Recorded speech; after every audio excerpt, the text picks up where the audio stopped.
One other important concept from the recent DNS course was using the diaphragm not just for respiration, but also stabilization. So if we look at the diaphragm, if we just think about that for a second, everyone thinks breathing when they think of diaphragm, but look at its attachments on the spine, on the rib cage, again, thoracic, lumbar spine, ties all into all these different areas, fascially really interconnected with a lot of different muscles and players around this core region. So need to make sure that we promote proper breathing, but also stabilization as well. So what we like to do here and look at is laying in this supine position, knees at 90, hips at 90.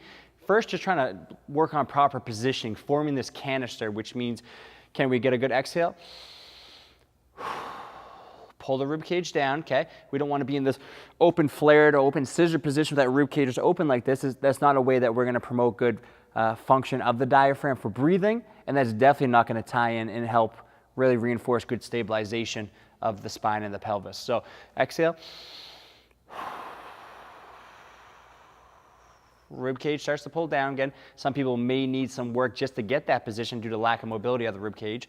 And then from there, can abdominals tighten up just enough to hold that rib cage down? So as I inhale again, I'm not going into that flared position to be really overactive up through this chest and neck region, okay? So proper position, rib cage pulling down.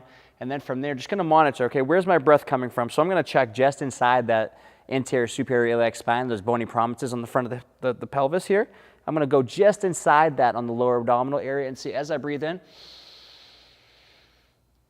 am I able to push against that area, which means I'm actually using that diaphragm, and as I inhale, that diaphragm's coming down, I'm feeling some pressure into the abdominal area as opposed to only breathing up through the chest and nothing is happening down here. Okay, so that's the first area to check. Next, we're going to look just between the pelvis and the rib cage. I'm going to put a finger and on either side and see, am I able to expand laterally? Because what you'll notice is a lot of people, and especially since the course, what I've been seeing, a lot of people are so used to or in the thought process of breathing through the belly and breathing almost only anteriorly, but don't realize that we need expansion all the way around the abdominal wall, all the way around this chest cavity. And that should happen equally, not just one area versus the other. So that's what I'm checking through here is as I breathe in, am I able to push out and expand into the fingers, okay? So once we have those two things down, good, or three things, rib cage, anterior, inferior position, lateral position, breath is going into that abdominal wall. I'm not too overactive up in this chest, even though my chest is moving and expanding 360 degrees around this whole chest cavity, okay? What I'm going to do from there is continue to breathe into those areas as I'm just going to slightly lift my feet up off the bench, and I'm going to breathe